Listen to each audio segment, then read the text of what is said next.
এই দিনগুলিতে উত্তর আটলান্টিক মহাসাগর থেকে আসা এই ছবিগুলো শুধু সমুদ্রের ঢেউয়ের চলাচল নয়, এগুলো বিশ্বের শক্তির ভারসাম্যে ঘটে চলা বড় পরিবর্তনের সংকেত হিসেবে মনে হচ্ছে। কারণ ভেনেজুয়েলা দেশের পাশেই থাকা এই বিশাল সমুদ্র অঞ্চলে পরিস্থিতি খুব দ্রুত তীব্র হয়ে উঠছে।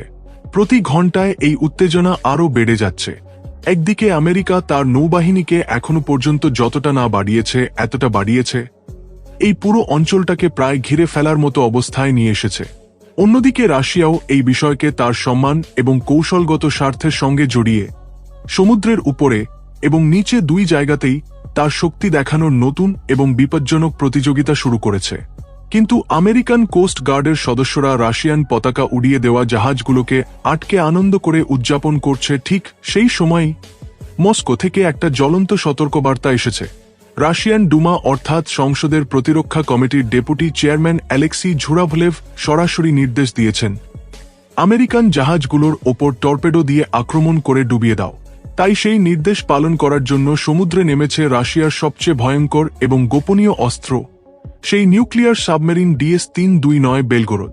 এই সাবমেরিনের ভিতরে 6টা পোসেইডন নিউক্লিয়ার টর্পেডো আছে, যেটা একটাই সমুদ্রে কৃত্রিম সুনামি তৈরি করে আমেরিকার পুরো নৌবাহিনীকে ধ্বংস করে দিতে পারে।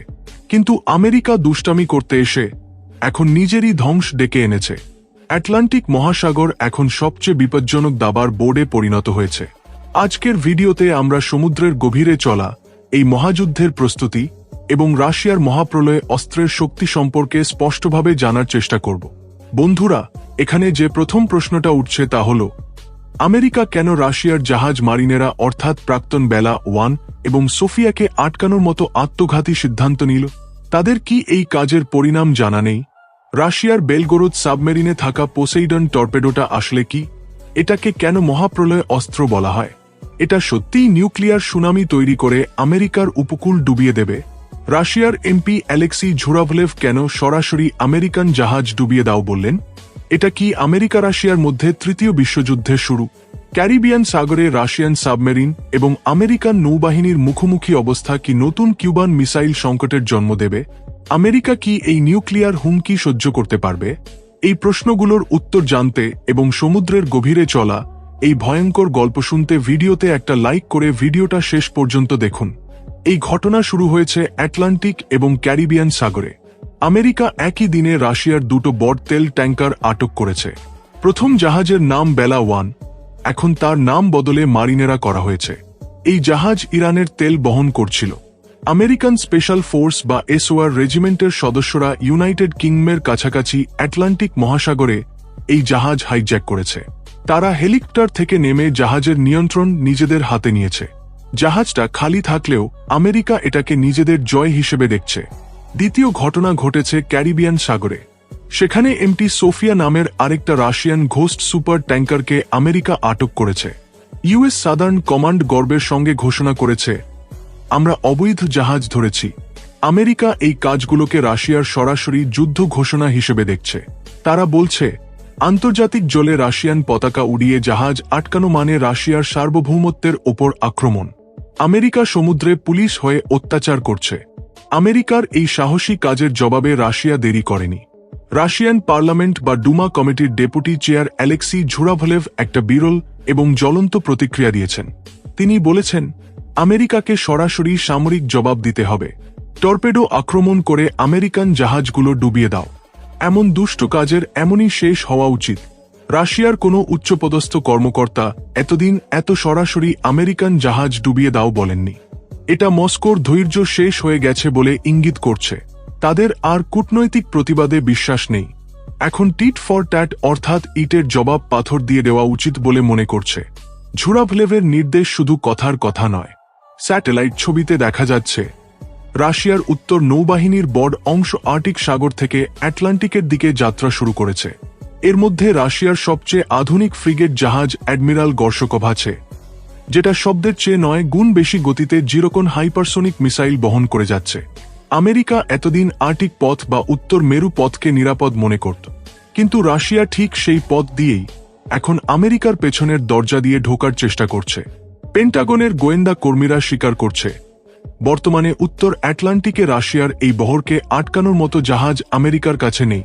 পুতিন একই জালে আমেরিকাকে দুই দিক থেকে ঘিরে ফেলেছেন, একদিকে বেলগোরোদ সাবমেরিন, অন্যদিকে গর্শকক জাহাজ।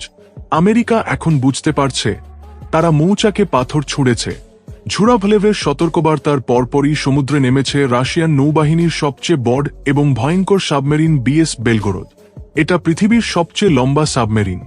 বেলগোরোদ সাধারণ সাবমেরিন নয়, এটা বিশেষ মিশন বা বিশেষ অপারেশনের জন্য তৈরি। এটা সমুদ্রের গভীরে গিয়ে কাজ করতে পারে এবং তার অবস্থান খুঁজে পাওয়া প্রায় অসম্ভব। রিপোর্ট অনুযায়ী বেলগোরোদ এখন ক্যারিবিয়ান সাগরের দিকে যাচ্ছে। তার মিশন হল রাশিয়ার বাকি 5টা তেল ট্যাঙ্কারকে আমেরিকার হাত থেকে বাঁচানো। পুতিন এই সাবমেরিন পাঠিয়ে আমেরিকাকে বার্তা দিয়েছেন, আমাদের জাহাজের দিকে তাকালে চোখ ছিঁড়ে নেব। বেলগোরোদের ভিতরে 6টা পোসেইডন বা স্ট্যাটাস -6 টর্পেডো আছে।